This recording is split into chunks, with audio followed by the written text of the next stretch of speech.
طرف آمد در زمان پیامبر صلی الله علیه وسلم گفت من زنا کردم، متأهل بود، روشو برگردم. از این طرف آمد گفت یا رسول الله طهرنی، من زنا کردم، منو پاک کن، سنگسار کن، روشو برگردم. گفت شاید بوسه زدید.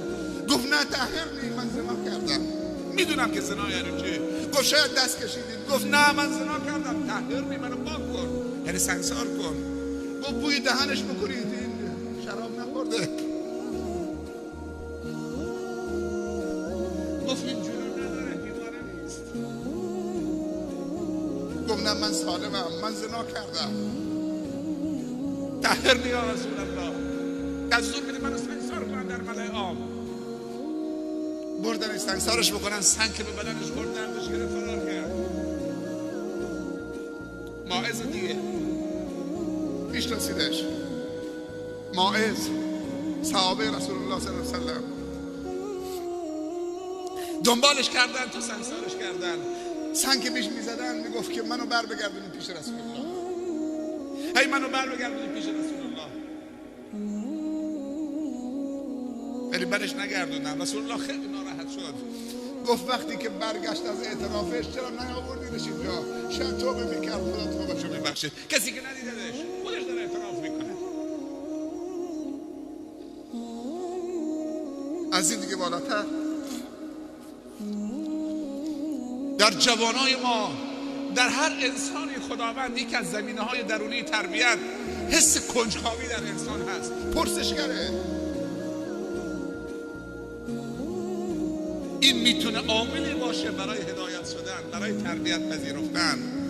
هر انسانی ذاتش رو دوست داره، حب ذات. همه میخوان ذات خوب و موفقی داشته باشن. اینم زمینه سوم برای تربیت شدن. از درونش هر انسان خودش رو دوست داره.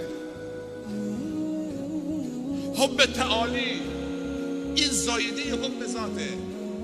هر انسانی میخواد پیشرفت بکنه، دوست داره پیشرفت بکنه در زمینه‌های. اگر کسی دوست داره در ورزش حرفه‌ای بشه، اینو بدونید که اون دنبال پیشرفت هست.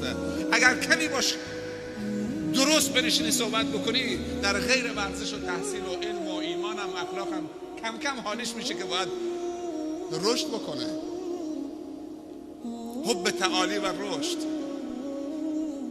هر انسانی به فطرتش میل به عدالت داره، حتی انسان کافر، و از ظلم متنفره.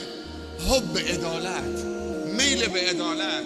حتی انسان کافر بعضی موقع میبینیم تو اروپا و علیه بوش و بلر دارن چه تظاهرات میکنن به نفع مسلمانان. میل درونی انسان به عدالت، به برابری، به عدم تبعیض و تنفر از ظلم و ظالمین، این هم زمینی است برای تربیت شدن. اگر انسان دنبال تربیت باشه،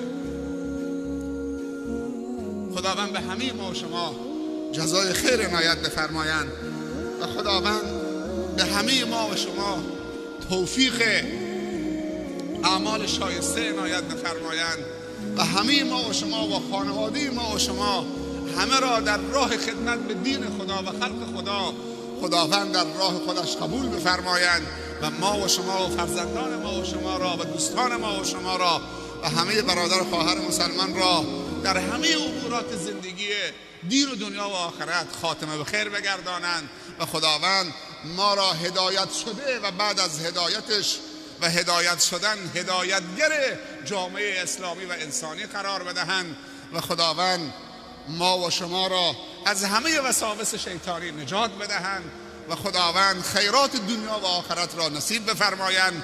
ربنا آتنا فی الدنیا حسنة و فی الآخرة حسنة و قنا عذاب النار.